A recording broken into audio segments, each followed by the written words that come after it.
My name is David Scharf. I'm the interim manager of talent and content at the Annenberg Space for Photography. I can take your question later. I'm here to welcome you to the first of our series of lectures for the Not an Ostrich and Other Images from America's Library exhibit. You may have noticed that there are some changes happening. I've heard from you a few that you've noticed. First and foremost, we will address this after 5 years of holding our lectures at the Skylight Studios. We've brought them back to the photo space. Some may not know this is where we used to have our lectures. So welcome, and welcome back. We hope that you agree it's very nice to have a chance to walk around and see the exhibit. It's nice to get a chance to do that when you're hearing from speakers who are tied to the exhibit. Second, the Iris Nights talks for this exhibit are all going to be held in a conversation format. It's something we've explored a few times, and we decided now let's go for it. So tonight, we have a great kickoff for Iris Nights, the Not an Ostrich exhibit. We have the heart and the soul of this exhibit in conversation with each other. First, the heart, our curator, Ann Wilkes Tucker. Ann is the curator emerita of the Museum of Fine Arts in Houston, having in 1976 become the founding curator of their photography department. She curated or co-curated over 40 exhibitions, from surveys of the Czech avant-garde to the history of Japanese photography and the history of war photography.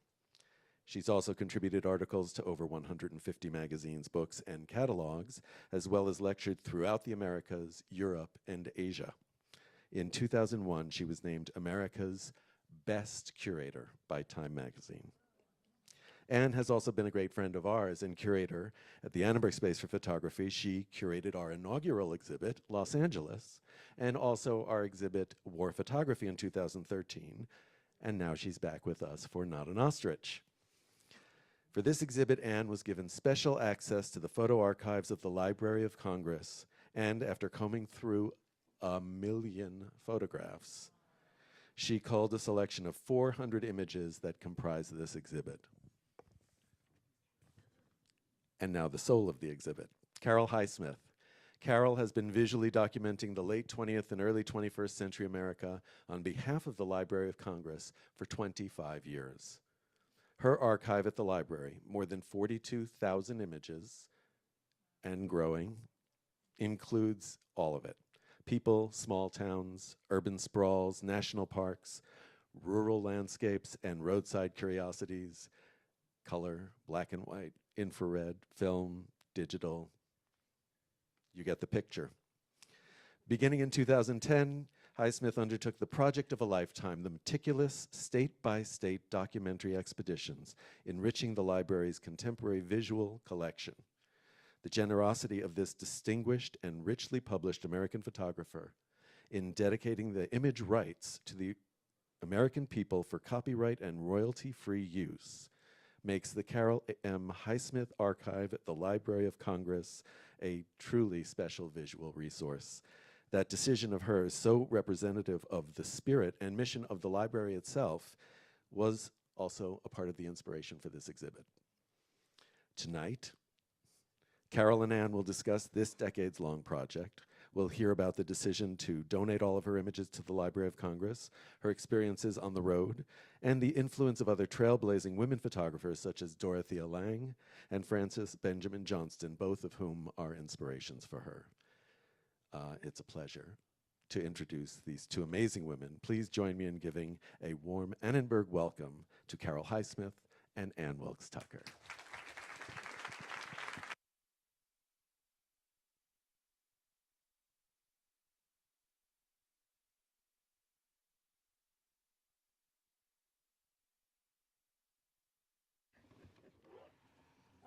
I also want to thank Ann Tucker. How lucky can we be to have such a great curator? And I'm so honored to be here, and I thank you.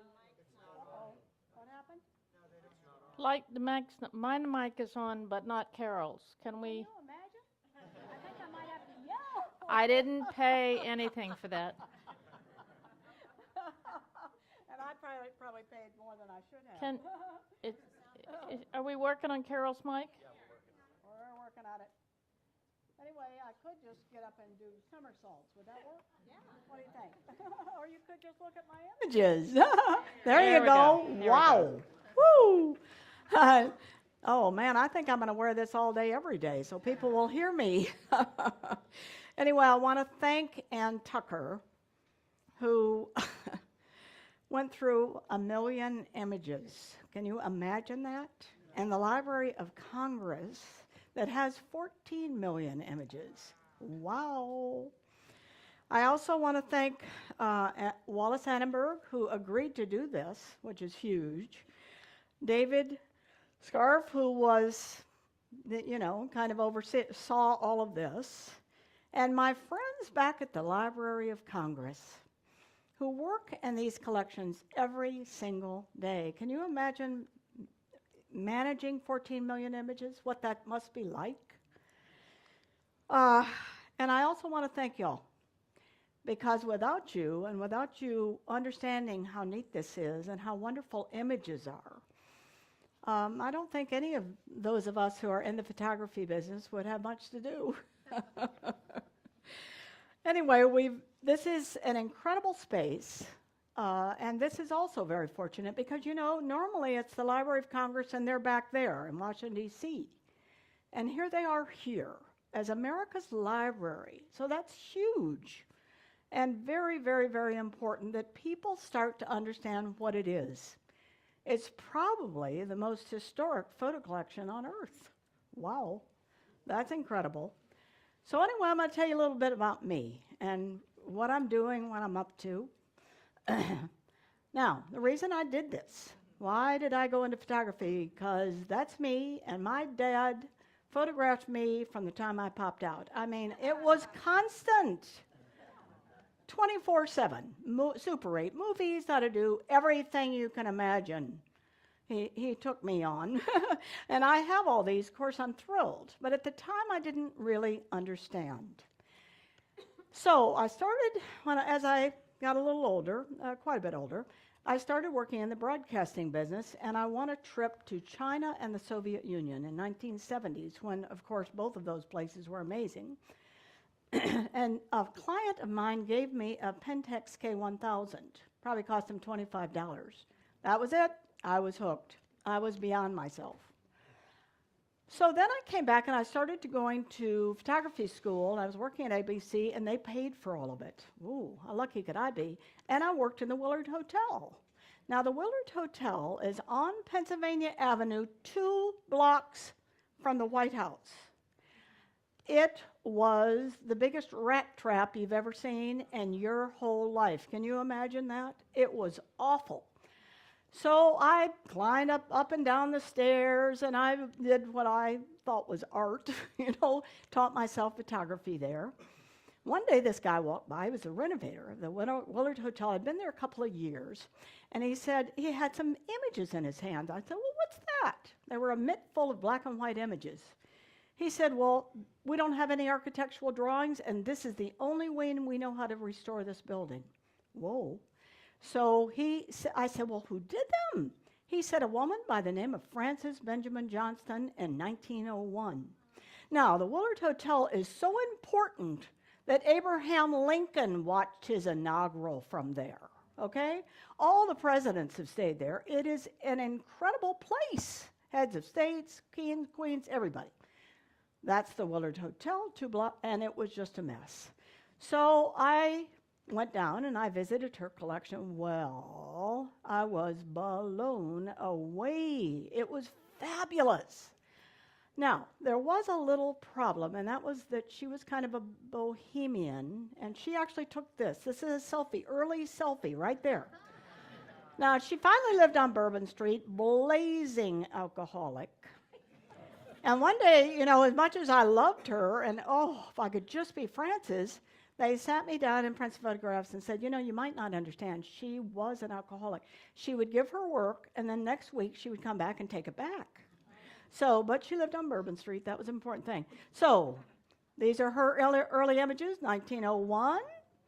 Her lobby, fabulous. My lobby, 1980, 79 years later. Now, that's a cleaned up lobby. But here's the deal. I said to the people at the Library of Congress, I want to be Frances Benjamin Johnson. I would do exactly what she did during my lifetime. They said, right. Patted me on the head and said, have a good life. You're really going to be Frances, Well, as I was taking that photo on 4x5 film, 2 rats this size came out of the walls and chased me down Peacock Alley. Oh, dear. Anyway, I endured. You see what a mess it was. And finally, in 1986, it was restored. So that was huge, and I was thrilled, and so we moved on. But I still wanted to be Frances Benjamin Johnston. Are you kidding me? And I wanted to be Dorothea Lange. Now, if you're going to be somebody, that would be a good one to be, too. This is her. She did that. Is that fabulous? The most downloaded image in the Library of Congress collection. Migrant mother. Can you imagine that? Can you imagine how wonderful? So I hung around Washington. I photographed the Thomas Jefferson Library of Congress reading room and all of the Library of Congress. Gave it to them. And I did the normal things, the fireworks. But I kept on going down Pennsylvania Avenue as it was renovated. I spent 17 years on Pennsylvania Avenue. And then I went on to Union Station and photographed that. But I kept on looking back at the Library of Congress collection. Louis Heine, who photographed kids who shouldn't have been working. Berenice Abbott. Oh, drool, drool, drool. That's all I want to do. One day, Random House called. And they said, you know what we want you to do? We want you to go out across America and do books for us. And I said, tell me about those books. She said, well, they're bargain books. Well, as I was putting the phone down to say thank you, but no thank you, she said in the last series, they printed 400,000 of each town and each state. I said, okay, we'll see you, right away. Anyway, so I ran up to New York with my husband in tow, and he is God sent. What would I do without him? He goes everywhere with me. We've been married about 30 years. He's fabulous. He drives the car, because if I drove the car, we'd still be back in Washington, D.C., waiting for the light to change. He writes all the metadata, all the books, everything we do. He is the brains of it. I'm just kind of the hot cake. Anyway, so we started out across America doing Random House books, and I also was able to go and photograph presidents' homes and their collections and things like Theodore Roosevelt's death mask, the gun that killed Lincoln, all of the Ford's Theater collection, mainly using the Phase 1 camera that's very, very, very high-end. Now it's 100 megapixels. So when I photographed the little compass that Booth used to get out of town, they didn't know that he had carved his initials in there. But they could see it once they could, saw the quality of the image that I took. So I was doing books for Random House. I got to the World Trade Center, and I thought, you know what? I kind of started in architecture, and I don't do straight up on buildings. So you know what I'm going to do? I'm going to rent a helicopter and get up and do this. And so that's on 4x5 film. And was that a moment or what? 2 months later, the buildings fell. 2 months. I couldn't believe it. Siegfried and Roy. I spent 3 nights on stage with them. They then brought me into their private apartment. Now, there was a problem. Siegfried didn't do animals, Roy did. And so the animal said, Siegfried, your shoulder, ma. So Siegfried, and I was on 4x5, and once you close that down, of course, it's all over. He moved to the other side of the room. I was going to do a vertical. Well, anyway, I ended up doing a horizontal. He's still smiling, but that was only a moment. He was mainly scared to death. So, Annie E. Casey Foundation, named after the man that ran UPS's mother, sent me all over America to do disadvantaged families. Well, in the meanwhile, I'm growing as a photographer. I just loved it. I loved this. First, I was kind of scared, and then I just was so into it, I didn't know what to do with myself. But here's the key about me. I'm giving up my copyright. It is not about my art. It's not like I can't do it. It is about us. You know what I mean? It's not, I don't have to stand on my head to take photos of you or any of that type of thing. It's not like I can't do art. or that I maybe don't do dust shots or whatever, but it's really about us. Americans, clear and clean. Who are we? You can never lose with kids. Are we maybe sometimes the homeless on the street? This woman, she was riding the rails with her dog. I talked to her for quite a while, and of course I always pay them to pose, and they're happy to. This guy, he was a doll. They all are. They're Americans too. My Aunt Kate, 90 years old, in the log cabin where my grandfather and great-grandfather were born. Wow. And maybe even that bed. Wow. But you know, wow. George and Laura and Crawford, yeah, I'll take that. That's when we were working on the Texas book. Even the conventions in Denver, when I walked across the street, so did 3,000 other people. It was like nothing I've ever been through in my whole life. It was fabulous. And then I also went to the Republican convention, and I had also spent a day with Ronald Reagan in the Oval Office. But you know, there's clowns too, and state fairs, and the Mennonite, and the Amish. These are all America. They're all Americans, and the Mountain Man, and his little, pipe. How fun! And then the mayor of the French Quarter. Well, at least he thinks he is. And here's the problem. That's Route 66, and I've probably been there 200 times. And every time we get anywhere near, I say, now, Ted, I have to go to Hackberry. He said, no. We've done it a million times. I said, but what if, like, the mule is different?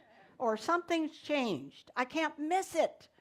So we've been there, I don't know, maybe 1,000 times. I don't know. But every time he tries to talk me out of it. They used to have a Corvette. It's gone. And then just something like this, out in the middle of nowhere. Haunting. Fabulous. Actually, I'm starting to use drones. And that was a cranberry little place. But you know what we do? We always keep the car wound. Just in case somebody calls and said, you know what, you got to get out. You got to do all those states. Even if someone has dyed their hair and the dog looks menacing, I'm interested. I'm a visual documentarian. That's what I do. Love the slot canyons. Well, it's just in Arizona, but the sun doesn't shine this time of year, so okay, I'll just do what I've done. That's all right. L.A. Yay! Case Study 22 house. I love that to death. And another glass house. This belonged to the architect. And one day I was going to go up there. I was all ready. We were on the way. We were half there from Washington, D.C., and they called. They said, no, you can't come. I said, why? He's sick. I thought, well, that's out of your mind. He could go into his house, and we'll just do the grounds. Except you can see every inch of it. That's the problem. You can't see the bathroom. That's about it. Love this image. Because you know what they're doing? They're recording his dialect. He was speaking in Native American speak, whatever that is. And the Library of Congress recorded that in 2016. So I love our Native Americans. I love them. And I oftentimes go way out of my way just to record their fabulous outfits and listen to them. 2 weeks ago, I photographed her in Monument Valley, special red dress, spoke no English, none. And she's lived there all her life. I thought I had arrived in heaven. Monument Valley. I took this about 35 years ago, believe it or not. You cannot any longer, that scene is gone. I mean, you can do it from a little bit different. They've built a motel there, and they paved the road with gray gravel. And you know what? John Wayne isn't there anymore. Horrible. So I oftentimes look back. Now that the Library of Congress is more and more getting their images online, I look back and I thought to myself, you know what I want to do? I want to go to Napomo, California, and look and see if it's changed since Dorothea Lange took the famous photo. It hadn't changed one bit, and this is who I caught, and he was a migrant worker. Wow. Love to hang out in the streets of New Orleans. Love. I've been to the top of the Denali and the low country with the live oaks, South Carolina. This is what we do. We go out to the ranches, the working ranches, aerials. Let me tell you the value of this. Denver isn't going to look like that in about 1,000 years or 100 years or maybe even 20. And because I've given my work to the Library of Congress, people will be able to look at this over time. And I took it on the phase camera, clear day, fabulous. Artist studio, went in, met the artist. He had done this painting. I went back, talked to the National Gallery, and they snapped it up. And he was thrilled, Russell Means. Our national monuments, New York City, taken about maybe a month ago. And what the Phase 1 camera can do, and look at how gorgeous the colors are. Wow.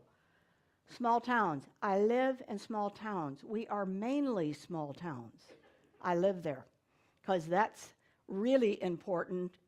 Comstock, Nebraska, I don't know that it's alive anymore. Love interesting character scenes and characters on the street. I just snagged her. I said, you'd look really good next to these teeth. She agreed with me. And these ladies, we chit-chatted and we had a ball. We had fun. And this guy, we just talked and talked and talked and talked. And he was on his stoop in Camden, New Jersey. That's L.A. The guy with the orange hair, the orange nails, he did have orange socks. And I photographed Jay Leno before that Tonight set moved, because it has a lot of history in America, but it's gone. It's no longer in L.A. I thought that was important. Of course I've been to Burning Man. You don't miss Burning Man. No, you don't. Now you go up there and burn up, but there's nothing like art in the desert. Nothing. Love Western. I love interiors. I love any kind of architecture. I would kind of started my career as an architectural photographer. But how fun and the calf with the two heads, that's real. We chase trains everywhere we look, all over the place, because in the West, they're just forever. They're always. And we chase jingles, horse jingles. I say to Ted, screech! He knows I mean there's probably somebody along the road that's really important to catch. The sweet potato man, I thought he was important. That's Americana. And I got to the circus before they took the elephants away. I was so thrilled I didn't know what to do with myself. But that same day, I did the clowns. I had no idea that the circus was going to close. I am so thrilled they posed for me. And of course, our national treasures, our national parks. I mean, how lucky are we? Do I love this country? I don't even know where to begin. I adore this country. But I also love disappearing America, even though it is disappearing. This is the Eastern State Penitentiary in Philadelphia. And I walked in there and they closed that door. I thought, oh dear, maybe not. But some of our urban areas are a little bit kind of caving in. They are. And our barns, our wooden barns, our precious wooden barns, they are too. And so it's probably really important for me to be out there recording all this. And I love old cars, Route 66 and the one in the Cotton Hill. That was a movie set. And that's me. And that's the kind of car we used to drive. And that's where I first saw America with my great big eyes. And I watched, and the whole back seat was mine. And there was America. We used to go down and visit my grandparents down south. We'd go from Minneapolis. And look at these fabulous neon signs. And a lot of them are coming back. A lot of cities are restoring those. They're fabulous. And I love Yellowstone Park. And the reason is because they have animals. And the bison. I mean, it's like going back in time. How am I doing on time, by the way? I'm watching. Yay. You're good. And in Texas, Anne's from Texas, that's why I ran this. They'll run horses for you. And she said, we'll just let them run, and they can just run right towards you, and they'll never hit you. I must admit, I was a little nervous. Parlange Plantation, the oldest plantation family in America near Baton Rouge, Louisiana. Miss Lucy would have you draw pigs with your eyes closed. Now, Miss Lucy is a little bit kind of gone with the wind now, but she's Miss Lucy Parlage, and it's just a beautiful place. It's gorgeous. And look at our American architecture. The Peabody Library in Baltimore. Is that gorgeous or what? And it's a library. Yes, we love it. And you know, I've been through Iowa probably 1,000 times. We crisscross the country. We go about 40,000 miles a year, and we travel for 8 or 9 months. And I'm photographing America for the Library of Congress. Sometimes there's just a dust bowl. There's no corn. And other times it's been so much rain and it's so rich that all you want to do is just sit there and just love it and take photographs. Now this guy, he played the banjo for me, and we just had a ball, and he reminded me of my country southern relatives. And of course, you know, in New Jersey, they don't call it the beach, they call it the shore. So you better well know what you're talking about when you get to these various states. Sanctuaries. Love, love, love animal sanctuaries and donkeys. Oh, yes. And this is little beauty queen. And what about Elvis's original home where he was born? All the original stuff. And all I could think about was, you know, one of his songs. And then this is where my grandparents, my granddad and my great-granddad were born, and it no more looks like that than the Man on the Moon. Or maybe a little detail in the hotel where Al Capone used to stay. How fun. This New York Times Square, 40 years ago, that was taken. Doesn't look like that anymore. South of the border does. This is an old sharecropper's place that they now have it as motels in Mississippi. Almost done. And you know what? Nothing like catching an owl while you're out there. And cowboys, Chicago. The problem with the pugs and the barrels is all I wanted to do was sing, "Bring out the barrels," all day long. Love Texas, love animals. Chase trains, loved Colorado. Took 1 billion, steam trains. Every once in a while I get in the crossfires. On top of the rock, taking New York skylines, and this guy got married. Oh, the Huns in Baltimore. You can't miss them. I caught them the night of the 100 Elvises. There were a lot of Elvises there, too, and sometimes we eat in the diners, and the waitresses pose. And he's an American. That's in New Hampshire. They have the Highland Festival. Isn't that just neat? But you know what I do?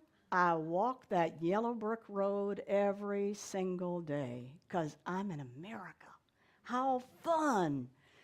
Alaska, the sunsets. But I'll tell you something. If you want to catch us, Ted or me, we'll be out in the back roads with the telephone poles and the sun setting.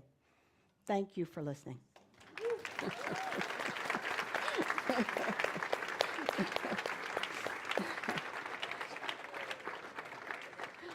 Thank you all for coming.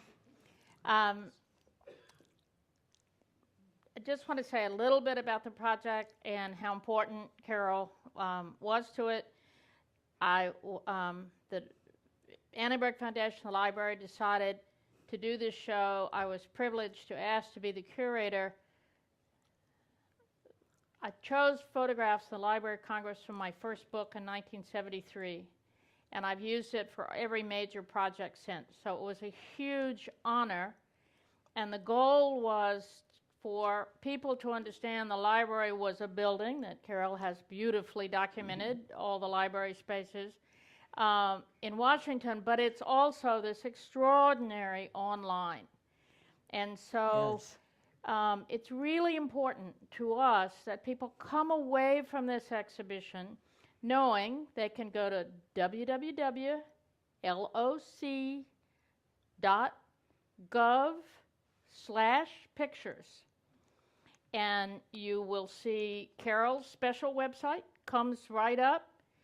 Or you can type in any word you want to under search. If you're redoing your kitchen, type in kitchens. If your kid or your grandkid is writing a history paper, type in Civil War. Type in, and they can download for free photographs as high as a TIFF. If those of you who know digital, that's a very high resolution photograph. And in this exhibition, if you see a little copyright C with a slash from it, that means that photograph is copyright free.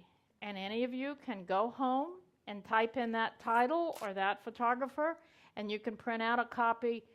And this is what America's Library does. And the extraordinary gift, Carol has given 50,000 images to the Library of Congress.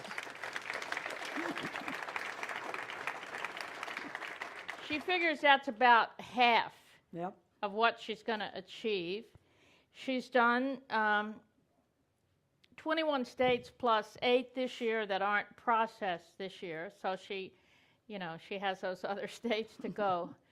So I want to talk to her a little bit about how she structures the project and how this all came about. But I just want to say that one of the first things we knew was that Carol was going to have her own section in the exhibition because she's earned it, don't you think?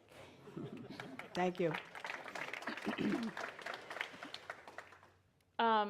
You and Ted drive, you said, 9 months out of the year.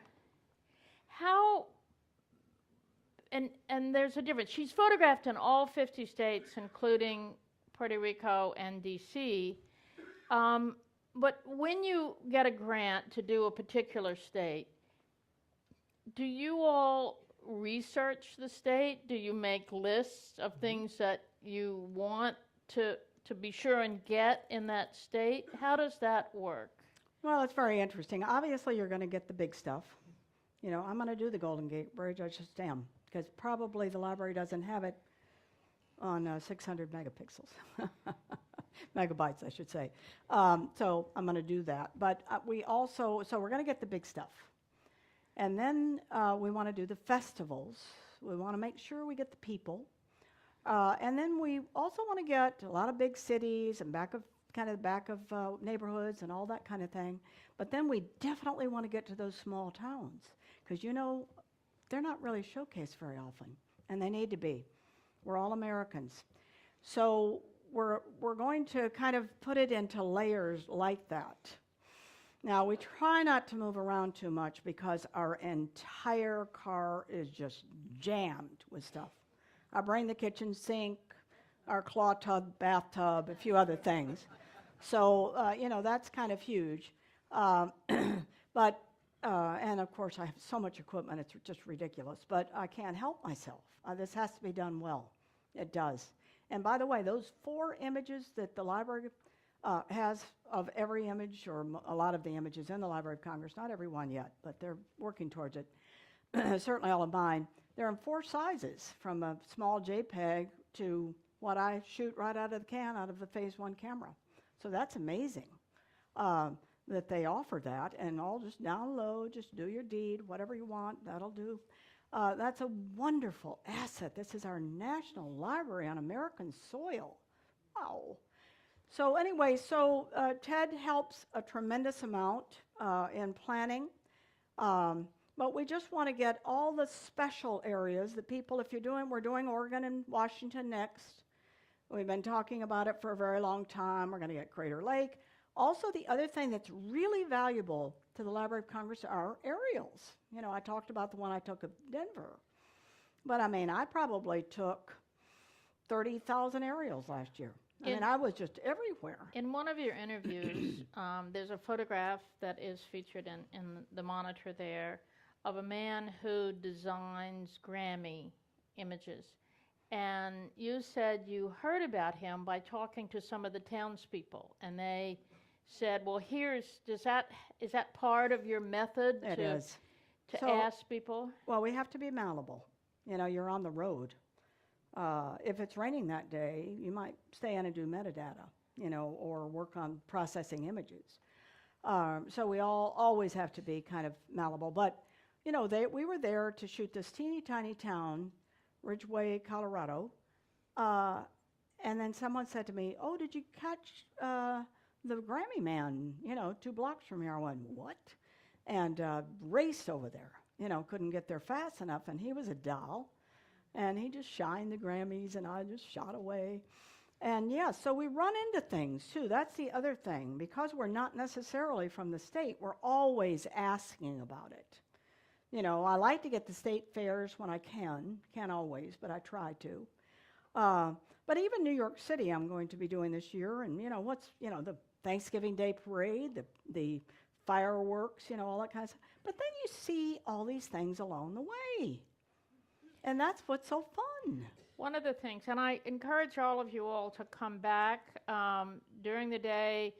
These screens have a special film that's been made for the exhibition, which interviews, I think, 5 of the photographers, and it actually goes on site with Carol, so you can see how she works. And one of the things that I thought about watching those aspects is you're walking up to perfect strangers. People can be shy these days about somebody they don't know photographing them, and what's she going to do with the pictures, and how is it, and do you get a press release? I have a small little release that's kind of, that big, because I don't want to scare them away. But the thing about me, I think that kind of works, is that I'm not coming in saying, look at me, aren't I great? I'm from the Library of Congress. I'm saying this. I'm saying, you know what?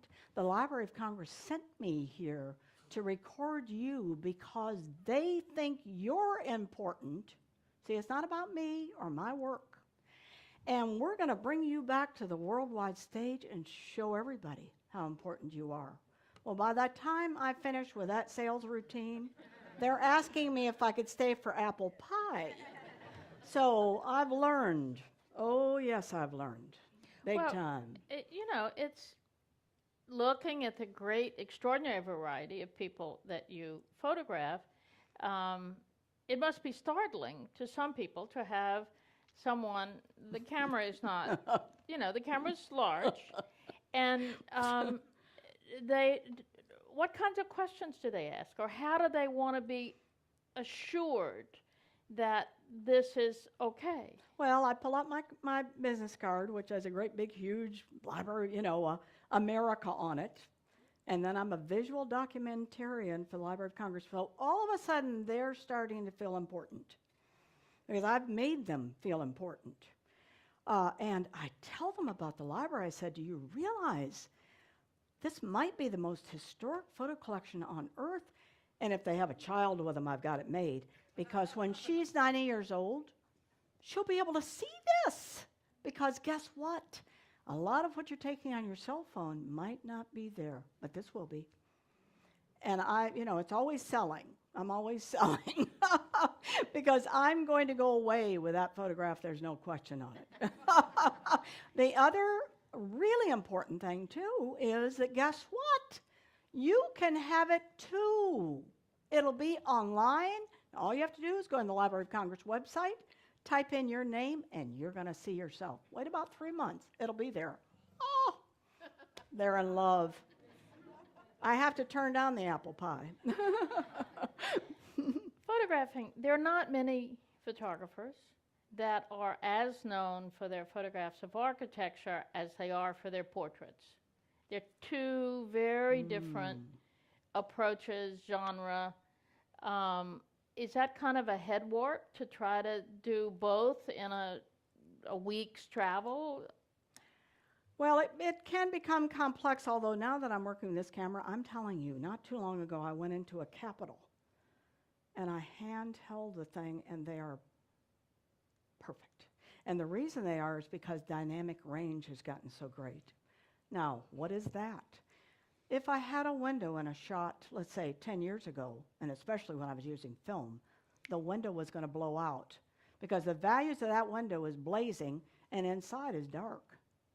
Now, I get home, I use my software and my magic. I could have been using a tripod. So it's incredible how far it's come. But the other thing that is very helpful to me that I started as an architectural photographer is not a lot of people do it. I was kind of the first woman, but also that I get the scene. So if I'm photographing, let's say, the little girl in the Easter little, diner or whatever, holding a little Easter egg or whatever. I catch the fact the diner's important too. So I'm not just going to get her, I'm going to get some of the architecture to show you how she sits in it. So that has been invaluable to me. It really has. And then, of course, aerials again. I get back to that and the importance of it. And the library has said to me, where else are we going to get aerials? We're all going to change. All of this is. And so how valuable to have aerials. Just think of Las Vegas 300 years ago. Wasn't even there. Look at it now. And I've taken quite a bit of Las Vegas from there. I think it is all important. But the real key with me, I think, is just that I'm trying to bring these big cameras in. Not always. Sometimes fast cameras. But also that I want the quality. And that's what I bring to the map. I buy them myself. When you're talking about the little girl in the context, I was thinking about the two historical mentors that you mentioned, Francis Benjamin Johnson and Dorothy Lang. And by the way, Francis Benjamin Johnson was in my first book. That's who I was researching at the library. So we share, in fact, both Lang and Johnson were in my first book. So we do share that love. But both of them, Francis Benjamin Johnson was more known for architecture. I hope you've never done what she did in Williamsburg and asked somebody to cut down a tree because it was in the way of a picture she wanted. Whereas Lang was more known for people, but both of them actually, Johnson's pictures of Tuskegee are some of the most moving portraits we have. So how, when you're photographing, can you see their pictures? Is it something active when you're working, or is it just an accumulative influence that you've gotten from them? Well, I've been studying them for years, so I think that definitely. But also, excuse me, how could I do America and leave people out? I can't do that. I can't just be an architectural photographer. As much as I love architecture, I have to put them, not in every photo, but the thing about Frances Benjamin Johnson was that she did that. She was an architectural photographer, but she also photographed presidents, Teddy Roosevelt in the White House and then out on the field. So she was, the same kind of all over the place, and that's who I really started to try to be like. But she understood architecture and the importance of it. So again, I say, if I had just swung towards architecture, that would be very sad. Because it's the built environment, it's people as they relate to the built environment, and who are we? It's everything. Well, a big issue is you started black and white and you've moved to color largely. And that is a huge difference between either of your predecessors. And now if anybody understands, seeing your work, it's that you love color. You work with color. You're aware of composing in color. Now, I work in black and white, too. I also have a Phase 1 black and white camera. But let me tell you the importance.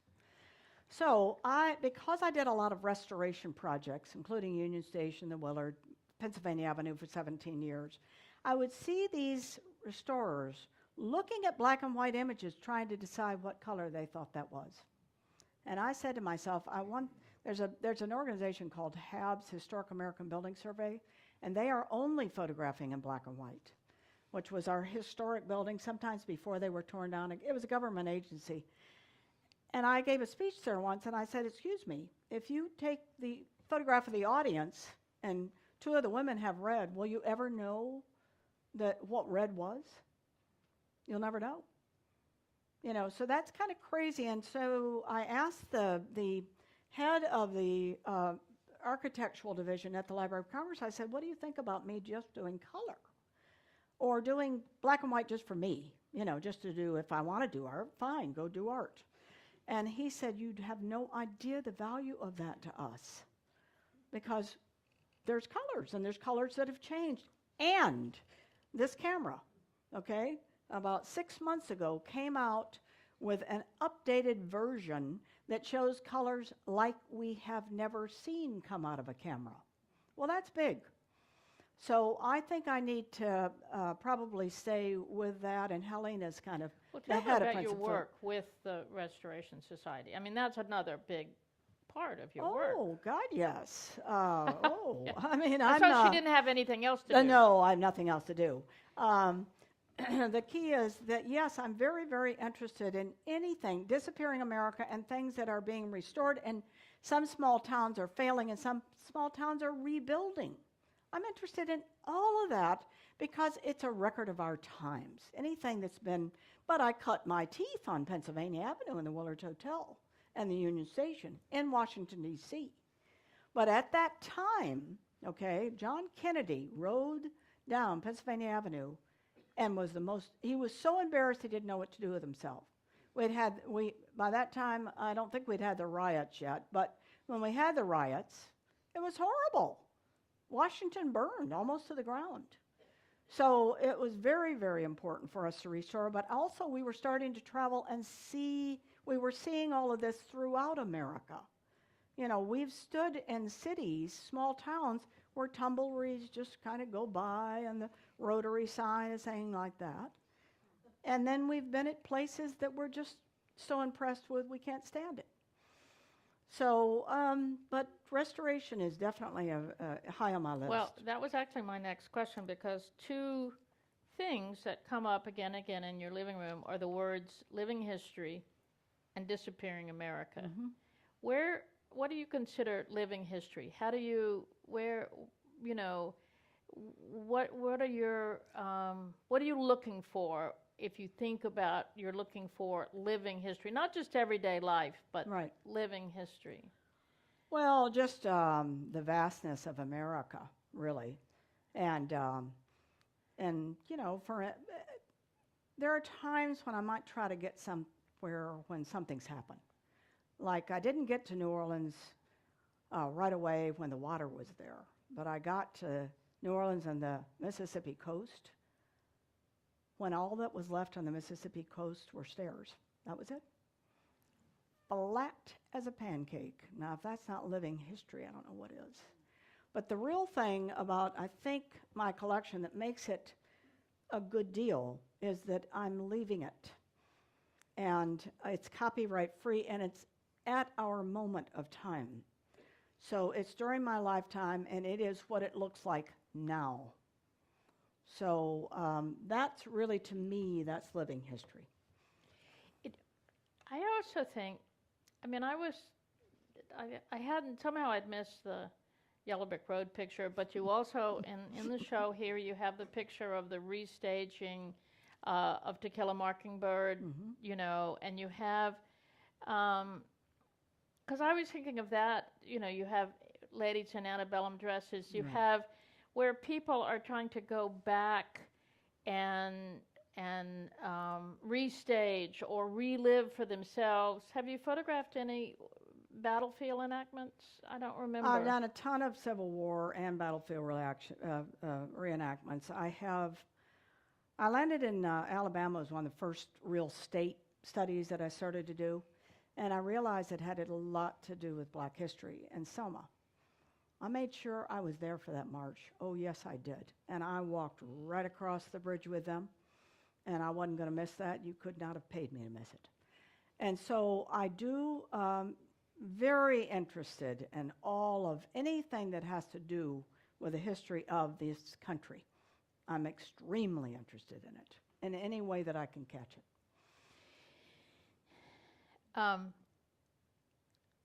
So what's ahead? What states? What's next? You said New York. What's the parameters? I mean, how are you going to tackle New York? Well, I'm going to stroll it a little bit just by myself. Just go out for hours because it's so fascinating. It's such a fascinating place. But I want to get back of town, you know, back scenes, maybe in Chinese kitchens or I don't know yet. But and of course all the events, the marathon across the bridge and all that stuff. I'll do 2 sets of aerials. I just learned, Unfortunately, I don't think they're going to let us take that door off. That kills me. But I'll do daytime aerials and dusk aerials. Very, very invaluable to see all of that from the air. But so we're going into Oregon and Washington. We just finished Arizona. I think we might be going back there.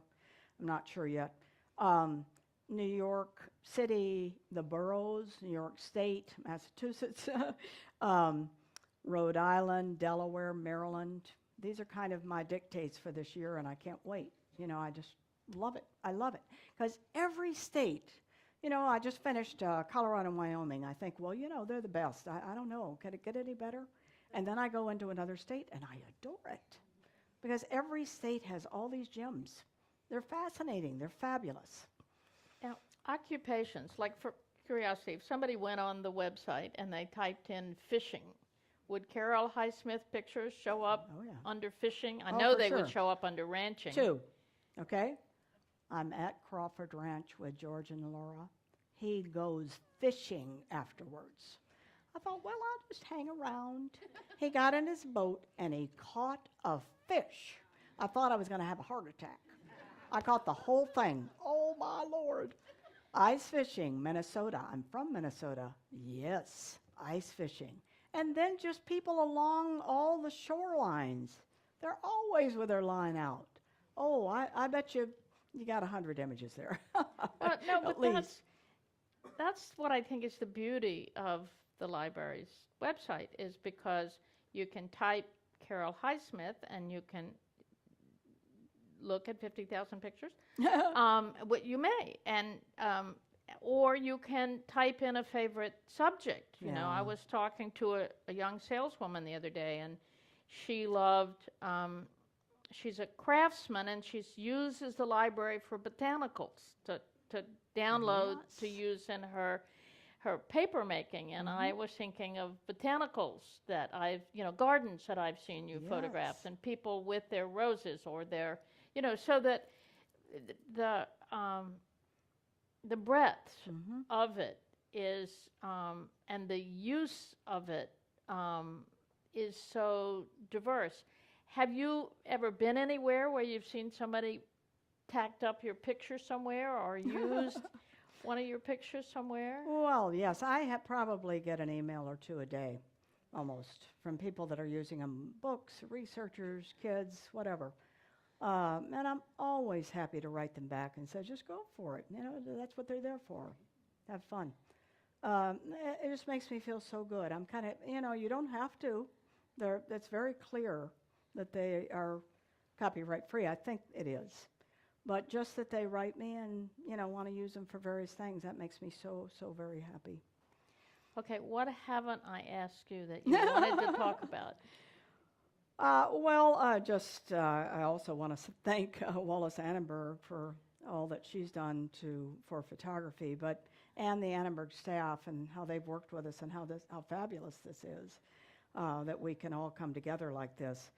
But just that it's a very fascinating life for me. You can imagine. I mean, I kind of thought of the idea, and it took the library a little while to catch on. Finally, I went out and found some money, and then they thought, this kind of works. Yeah. And then they found some money, and I found some money, and everybody found money, and so it has worked. And luckily, I have my husband by my side, who's helped tremendously in driving. But I don't know the last day I had off. I am so fascinated by this. I mean, look at where we live. It's just, and I've been to Europe, I've been to Russia, I've been to China, I've been all over the place. And I just adore the United States. And when I started out, nobody was really doing it. So I started, and, I was Carol M. Highsmith, and one day I came home, I said, you know what, Ted? I'm going to put America at the end of my name. And it worked. So I thought, well, I'll just be known as America. But, think about that. I mean, just that, and I think maybe everybody in this room feels that way. I mean, ever since I've been a child. I remember one time I was photographing in the embassies of Washington, and I was talking to the one of the ambassadors, and they said, I said, well, what do you think of America? He said, oh, to be an ambassador to America, in America, for our country, that's the peak. That's it. That is absolutely all of it. And I could tell he just loved it. And I thought, that's exactly the way I feel. I mean, I just, and we've had some rough times. And of course, we've had some very rough times. Wars and poverty. 42 million people are on food stamps. We're a little divided right now. But, we are in America on our land. And we just have so much diversity and so much beauty. And I just love our towns and our cities and our neighborhoods, all of it. And I bet you if I talked to each one of you individually, you'd all say the same thing. Should also talk you into having your picture taken. I would. Okay, we're hoping that you all have questions. So we're gonna open it up to questions from the audience because as you have been able to see, this is it's really, in my knowledge, it's a unique project. And it's, the project in and of itself is exceptional in terms of the breadth, in terms of the work ethic, in terms of the skill, but also just the added thing that she has made it free to all of us, despite, by the way, if you get online and you type in Carol Highsmith and you get Getty Images, they will charge you. Because she gave it free, they can.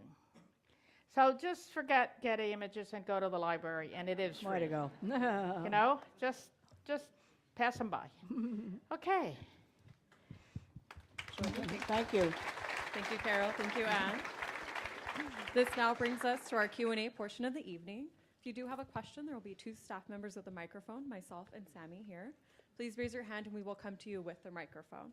Before we get started, both Carol and Anne have agreed to graciously sign copies of their books. Anne's book is titled War Photography and Carol's book is titled Colorado. If you're interested, they will be available in our general store, which is to the left here.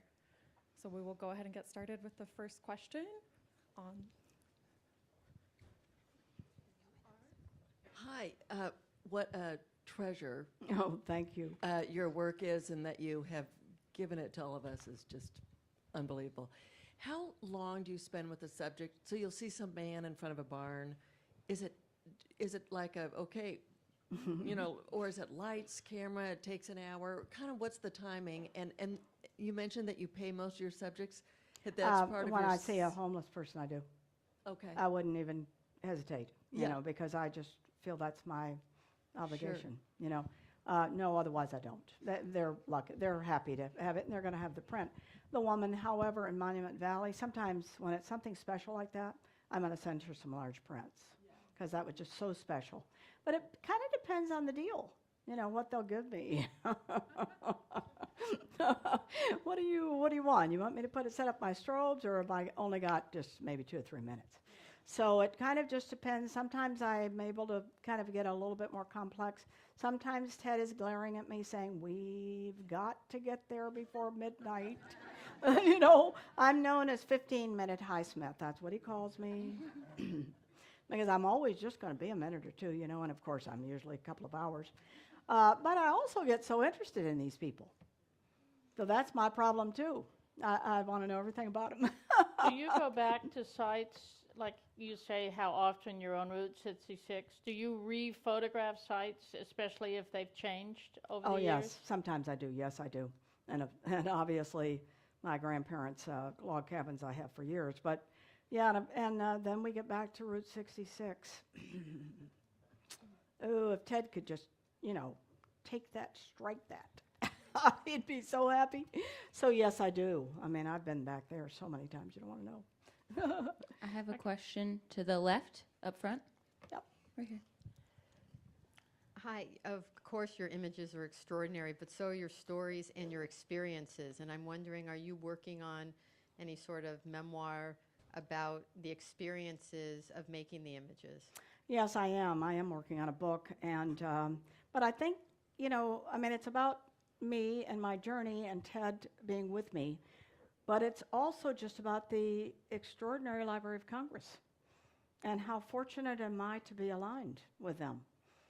It was just a novel idea, and I think that I would share with you the importance of kind of following your dreams, because that's what I did. I thought, well, I want to be Francis Benjamin Johnson and Dorothea Lange, and so I just kept on beating it, and of our times, and kind of people kind of get it and kind of don't, but then finally it started to catch on. So I think that that's very important too, to follow your dreams, because I'm so often asked by young people who say, well, gee, I want to be a photographer. I tell you one other thing that I think Ann was going to ask me early on, and that is about my work history, because I was in broadcasting for 18 years, both in New York, Philadelphia, and Washington, D.C., putting myself through school. And ABC picked up the whole tab. Yes, I loved it. But the key was that it taught me discipline. It taught me I was a business person first, and then a photographer. And it taught me how to convince people. So I'm not going out and going on, look at me, aren't I great? I'm going out on, look at you, aren't you great? And the other piece of this, I think, that's really important and very important architecturally, you go online, you look up a building, and it'll be like this. Or like this, maybe. People do not know how to shoot architecture. It all leans, everything does, because they're clueless. So I said to myself, I want to do a handsome, good-looking view of America that people will see overseas. This is us. And I want the buildings to stand straight, for God's sake. And I want you to see the interiors that are not all blown out and people have no clue how to shoot it. So it was part that, too, that I felt like it was, because I'm so proud to be in America and so proud of us, and because I've traveled all over the world, I understand the value of it and what we have. And I want to showcase it. Are there other questions? There's a lady Another in the question. back here. Oh, we have another question over here on your Okay. right. Carol, as a foreigner who's been welcomed to America, I want to a comment and an offer. First thing is I'd like to say thank you. I think when I see the rich diversity, the humanity and the compassion that you have in your photographs, I think it serves a purpose to remind not only Americans but the rest of the world what really makes America great. Thank you for that. And the It's offer is, when true. you come to Maryland, Delaware, I'd love to be your driver. Yes. I am doing Delaware this year. Give me your card. Come on in the back. Question in the back.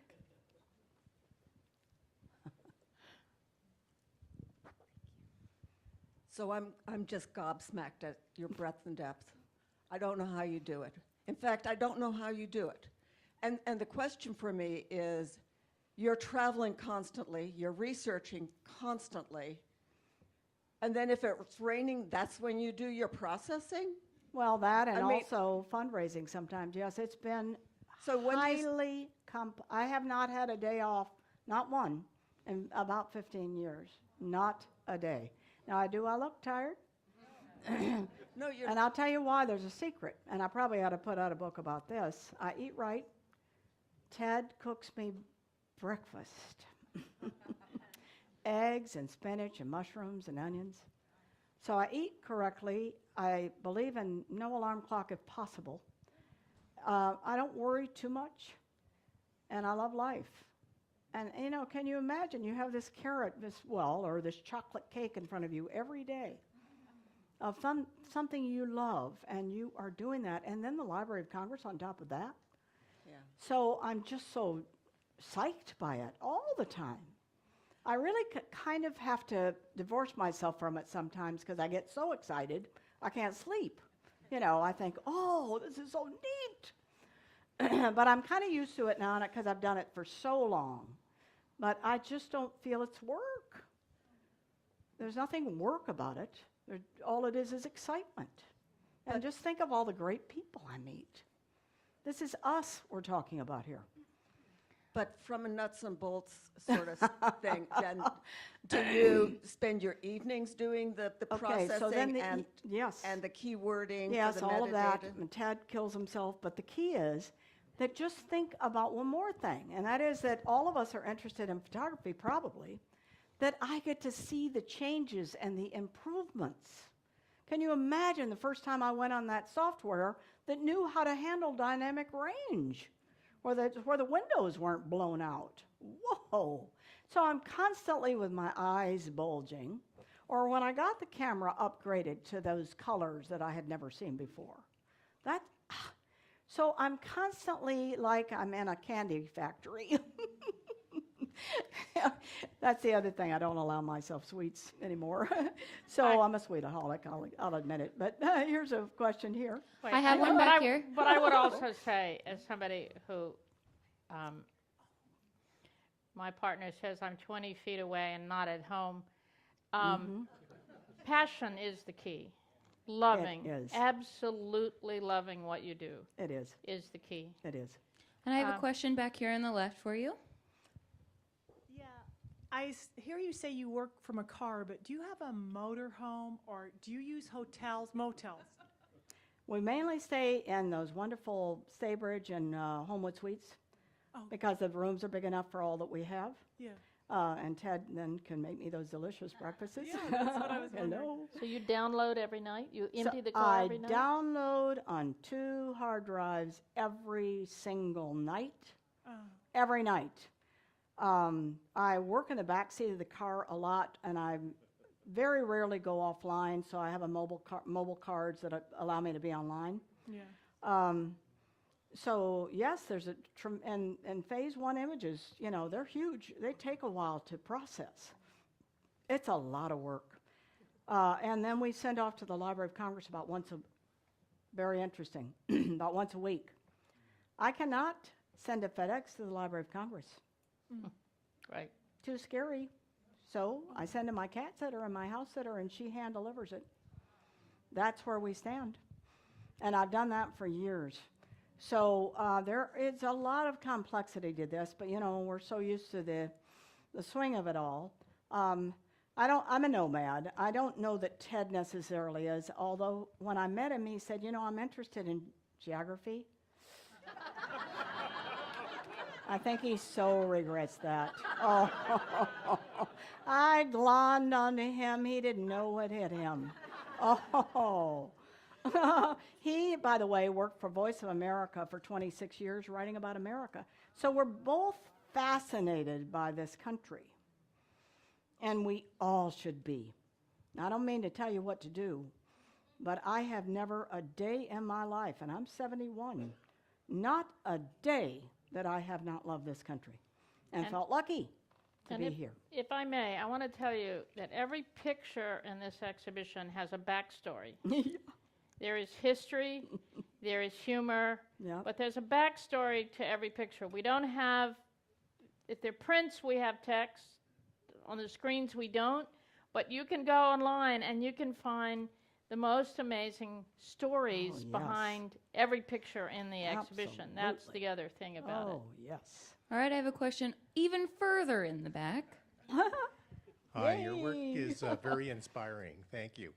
My question is, what are your go-to lenses for like portraiture and things like that? It depends on the deal. You know, I might go with a little bit wider lens because I want to catch that interior, you know, and see the scene. And sometimes I'll just kind of be out there and something will happen that I have to catch, and that's all there is to it. I have the whole range. You know, I have the $100,000 deal, a couple of them. I pay for all of that, but I want to, you know, because I want to keep up with technology. So it just kind of depends on the moment and what I want to show in that. So I'm all over the map, and I have them all.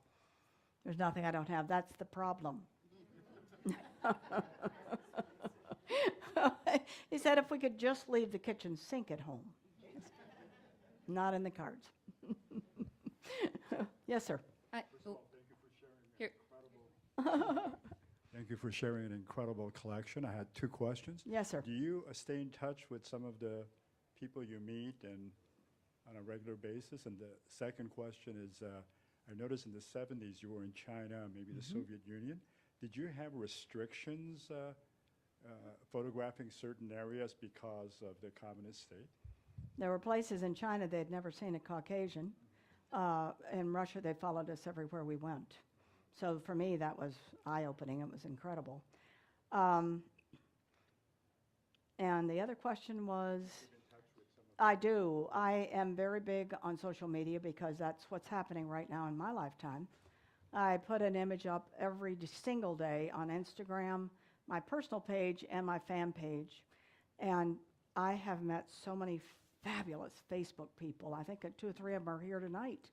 I just love them. You know, it's funny because Ted would say, "Why are you on Facebook all the time?" I said, "I left all my friends at home. And if we're on the road for 8 or 9 months, you know, I mean, there's huge conversations I've had about the last 30 years of my life on Facebook with someone. You know, I mean, we've just become close.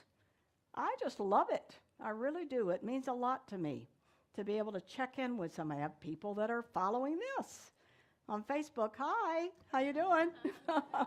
So, but I love them too. I follow their life. People have babies. Oh, I just adore it.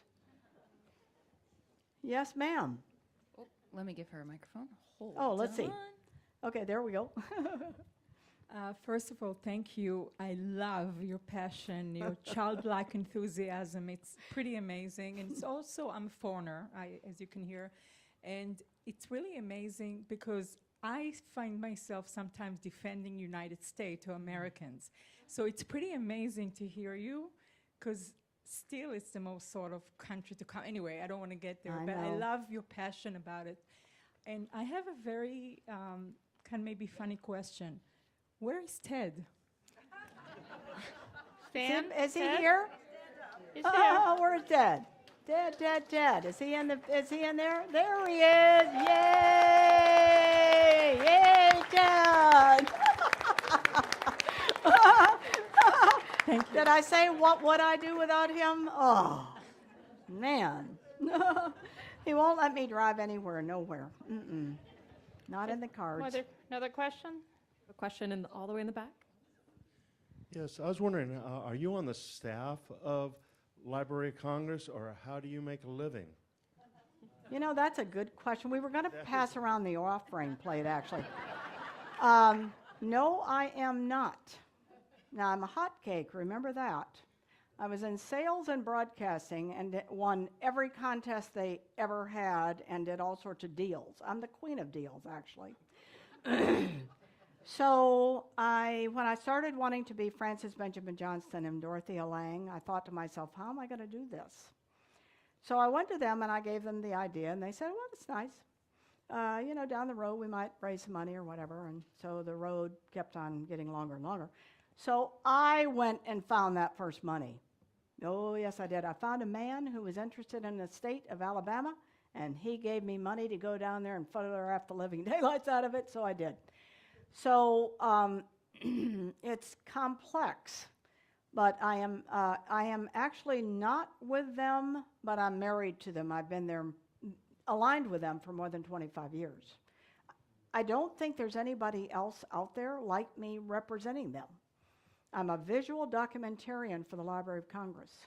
And this kind of, I think this show kind of sealed the deal a little bit.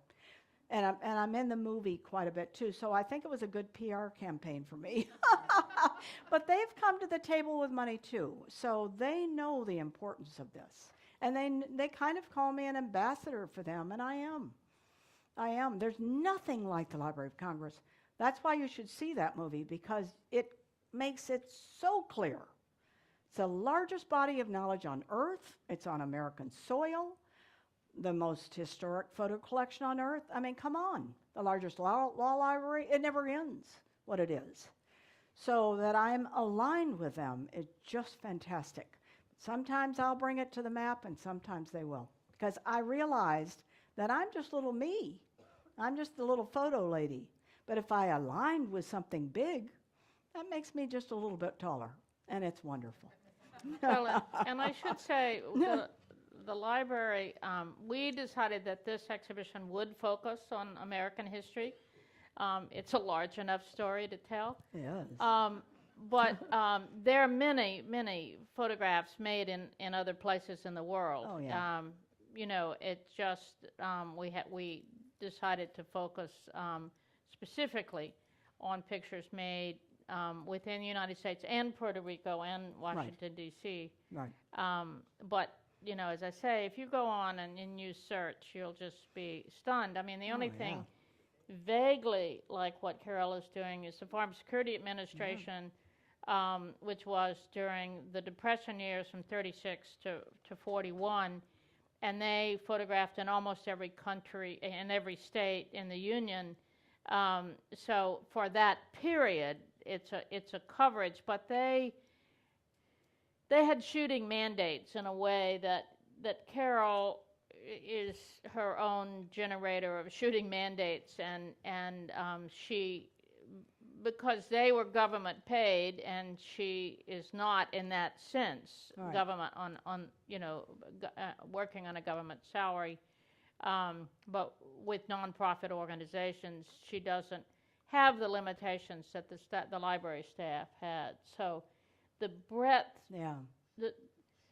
We should say that the people who have funded this project are part of what makes that sort of American generosity. That Yes. We all depend on nonprofit support. I worked in a fine arts museum for 40 years, and you know we can't do it without donors. No. We just can't. No. And so. You know, we're not like European countries that fund the arts or give these huge grants. We expect people to do what we did and raise the money. So, you know, that's what's unique about this project. As a photo historian, I just don't know anything like it in the covering decades, covering the breadth of geographic territory that it's covering the breadth of subject matter that it's covering. It is unique, not only within the library's collection, I think it is unique in the history of photography.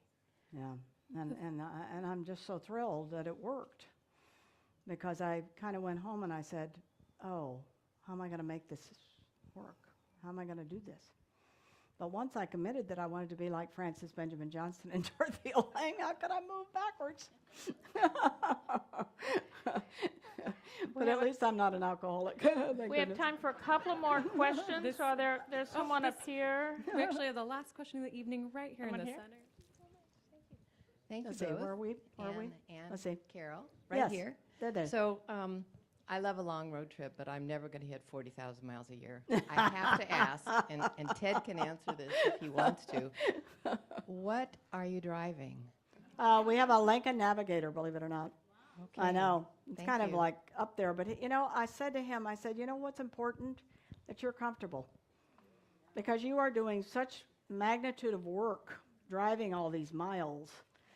And both of us really kind of, and we're in the car around the clock. I mean, it's nothing to go 10 hours in a day. Nothing. Nothing for me to walk 25,000 steps in a day. I do a lot. But, you know, I feel like $1 million. But I think that we just decided we're going to be comfortable, and we stay in these Homewood suites and Staybridge suites, and they really help us out, both. So that's why and the problem with a motorhome is there you are. We have to be everywhere. I can't stop because I have my motorhome. That doesn't work. Someone else, I think, has a question over there. Do we want one last one, or what do you think? I don't know. Where are we okay? Right there? That was actually the last question of the evening. I don't know. Where are we? Join me in thanking Anne and Carol. Thank you. And just a reminder, they'll be signing books in the workshop area.